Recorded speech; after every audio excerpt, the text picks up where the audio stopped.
이번 시간에는 우리의 감정에 대해서 알아볼 건데요. 감정이 가진 목적과 그 가치에 대해서 이해해 보는 시간을 가지도록 하겠습니다.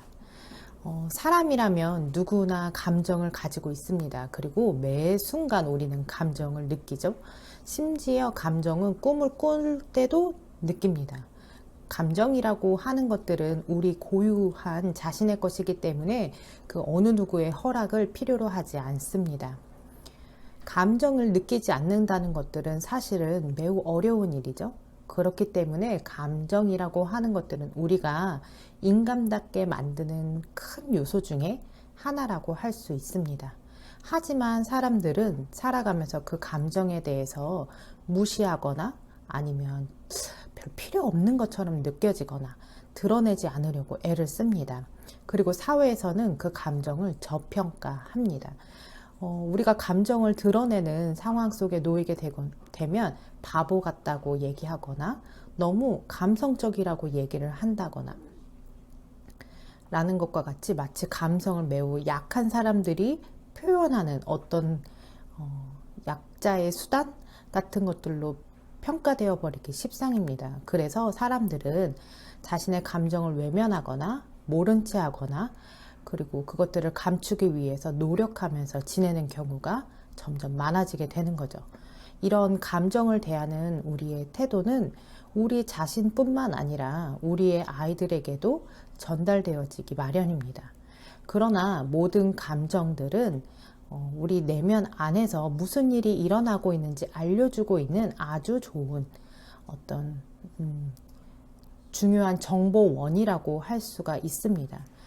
우리의 몸은 매우 복합적인 감각 기관이잖아요. 그래서 우리의 몸도 그리고 우리의 마음도 아주 복합적인데 어떤 외부에서 정보가 들어오게 되면 우리의 그 정보가 들어온 것들은 우리 뇌로 전달되어져서 그것들이 정리하고 그것들을 분석한 다음에 표현을 하게 됩니다.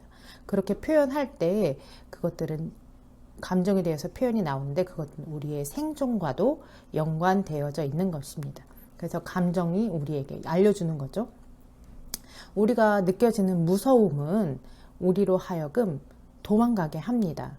우리가 어떤 상황에 닥쳤을 때 그 닥친 상황이 우리에게 굉장히 공포가스럽고 무서운 감정이 들면 그 자리를 빨리 피하고 싶은 생각이 들고 감정이 들잖아요. 그런 걸 통해서 우리 자기 자신을 보호하는 데 쓰여지는 거죠. 또 분노는 우리로 하여금 반격을 하게 합니다. 그게 아니라고 얘기하는 것들을 통해서 우리 자신을 보호하는 역할을 하게 되는 거죠. 사랑은 우리 가족과 친구, 주변 사람들을 돌보는 역할을 합니다. 또 열정은 우리가 그것들을 힘들어도 이겨내고 할 수 있도록 하게 되고 발명을 하게 되고 또 여성들의 경우에는 출산을 할 수 있도록 하는 중요한 원동력이 되기도 합니다. 또 상처는 우리가 그 상황을 고치도록 만듭니다. 또 슬픔은 우리가 무언가 상실하고 있는 중이라고 우리에게 얘기를 하고 있는 것입니다. 또 연민은 다른 사람들을 돕도록 만드는 역할을 합니다. 또 혐오는 그 상황을 피하도록 만드는 역할을 하는 것이죠. 이처럼 모든 감정에는 그 감정을 가지고 있는 목적들이 있습니다. 그 감정은 우리가 적응하고 또 생존하고 우리의 삶이 번창하는 데 매우 도움을 주는 중요한 요소라고 할 수가 있죠. 근데 정서적으로 방치되었던 사람들의 경우에는 그 감정을 부인하고 지워내고 또 밀쳐내거나 감추는 것들에 급급한 것에 훈련이 되어져 있습니다. 그렇게 지우고 밀치고 방치되었던 그런 감정들은 없어지지 않습니다. 결국 언젠가는 이것들이 꾹꾹 눌러져 있다가 결국엔 자신의 존재감을 드러내기 마련이죠. 그래서 동료들과는 껄끄러운 대화를 하는 것들이 매우 힘들지만 결국 자신이 사랑하는 사람들에게는 자신의 감정 그대로 터뜨려서 얘기하는 것들이 너무나도 쉽습니다. 또 자신이 감정 꾹꾹 눌러져 있다 결국에 터지게 되면 폭식을 하기도 합니다. 자기가 이런 결과들은 결국 자기가 원하는 방향으로서 흘러가는 모습들은 아니죠. 그렇기 때문에 감정을 표현하는 것들이 우리에게는 필요합니다. 그런데 우리가 이런 감정들에 대해서 점차 이렇게 무시되고 꾹꾹 눌러 담아내면 우리는 그 감정을 알아차리는 능력들을 점점 상실하게 되어져 버리고 그 예민성이 떨어지게 됩니다.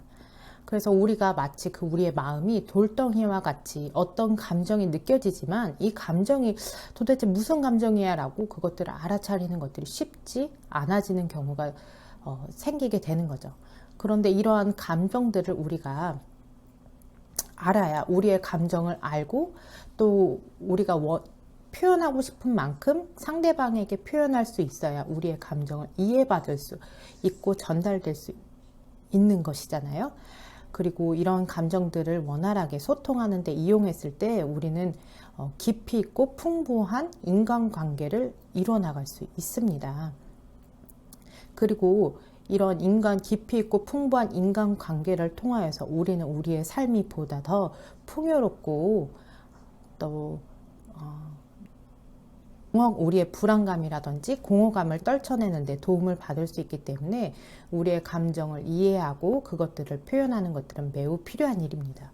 정말 현명한 사람들은 감정을 생각하는 데 돕고 또 생각은 감정을 다스리는 데 사용하는 사람들이라고 볼 수 있습니다. 즉 정리를 하자면 감정을 건강하고 균형감 있게 사용하고 표현하는 것들이 필요하다라는 것이죠.